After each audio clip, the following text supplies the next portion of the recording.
Welcome to Lunch with the Lord. I'm Pastor Mark. We are in 1 Samuel chapter 13. We're going to be starting in verse 1 this lesson. But before we begin, Jeremiah 15:16, Thy words were found, and I did eat them, and thy word was unto me the joy and the rejoicing of my heart.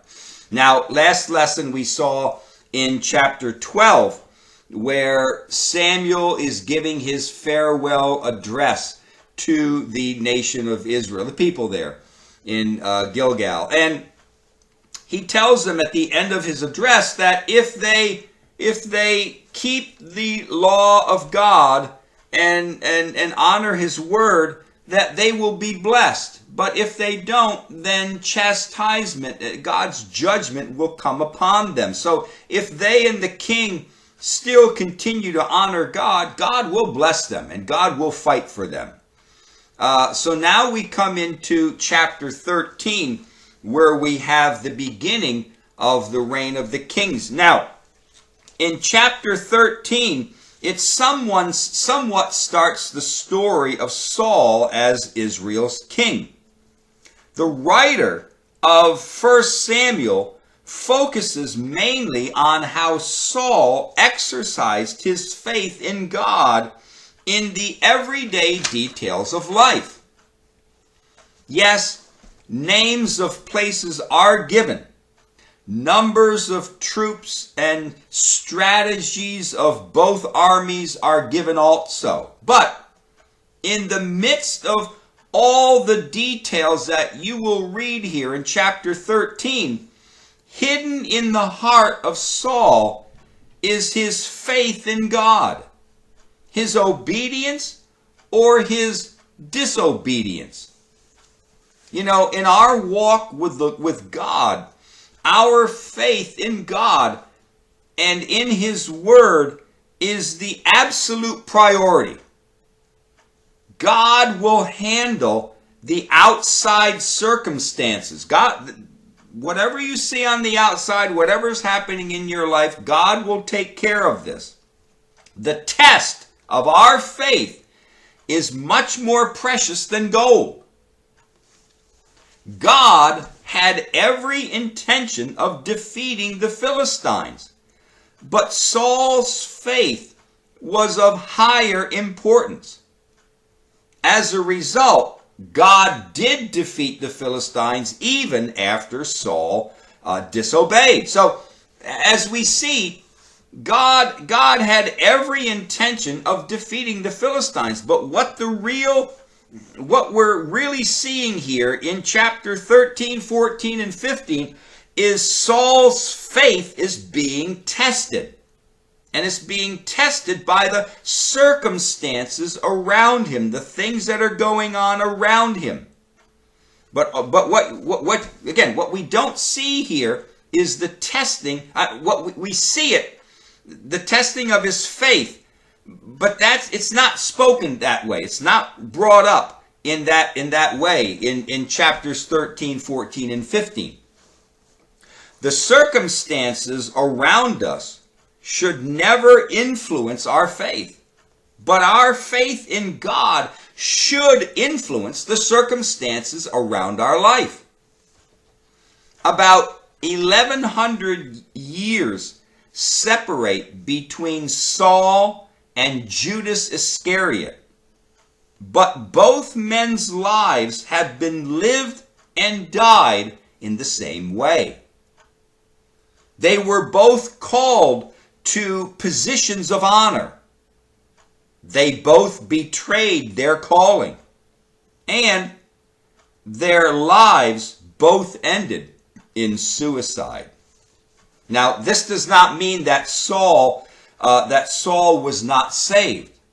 In 1 Samuel chapter 28 and verse 19, Samuel tells Saul that he and his sons would be with him, with Samuel, tomorrow. So obviously Samuel was a saved man. So if he tells Saul that he and his sons will be with him, then it implies that Saul and his sons were saved. But Saul will not be the only king to make this mistake. There will be 23 kings in Israel's history followed down through the southern kingdom of Judah. Now, these 23 kings will span a time of about 500 years. And it will be King Uzziah who will make the same mistake as Saul is going to make. You can see that in 2 Chronicles chapter 26, verses 16 to 21. You can read it if you'd like. With Saul, it was the fear of his present situation and the fear of Samuel not coming on time.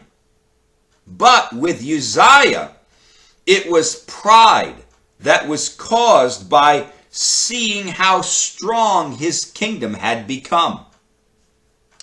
You know, it can be different things that may cause believers to look away from Christ at the storm and lose their faith. Oh yeah, as long as Peter had his eyes on the Lord, he was walking on the water. Soon as he looked off to the present circumstances around him, the waves and the wind and all that, oh, guess what? Began to sink. Yep. That's the same with us. You know, the test of Peter going out on the water wasn't a test to see if he could walk on water. It was a test of his faith. See if he could keep his eyes on the Lord. Keep trusting in the Lord. And don't worry about the circumstances. I mean, the circumstances didn't affect Jesus. He was walking on the water.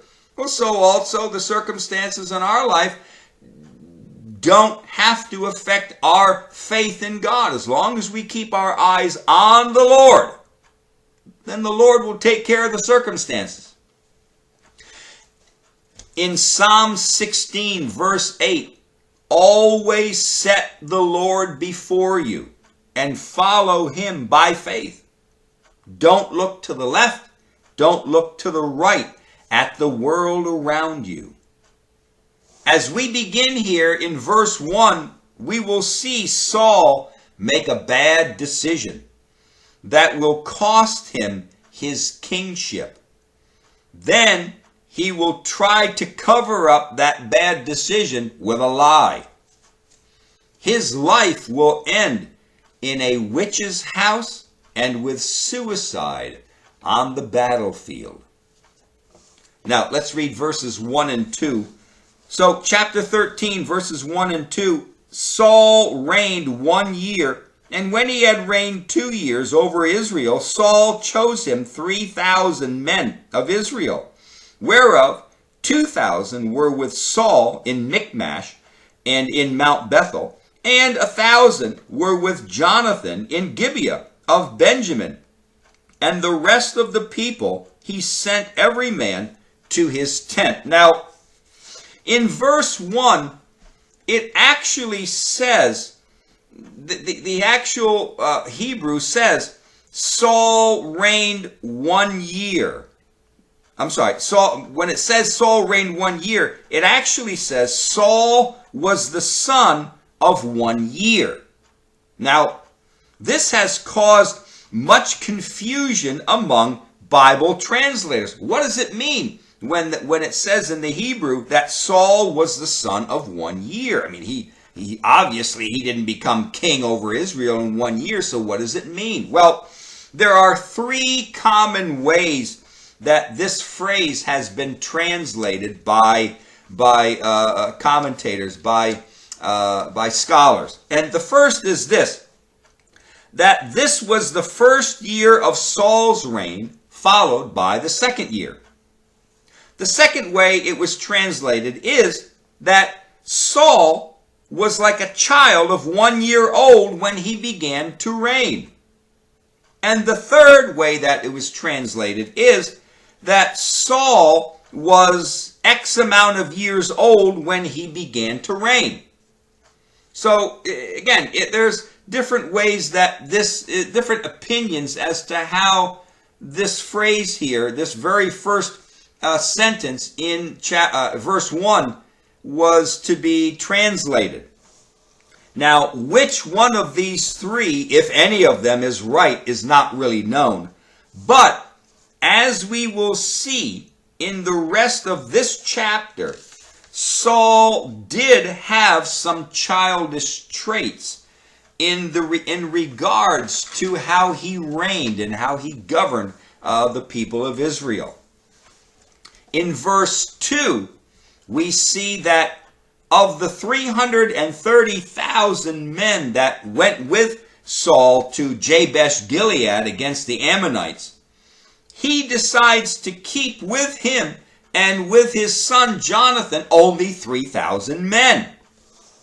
Now, Saul keeps 2,000 with him at Michmash, which is about 2 miles north of Saul's hometown of Gibeah. And Jonathan is given 1,000 men with him at Gibeah. So Jonathan is at the hometown of Gibeah. He's got 1,000 men given to him by his father.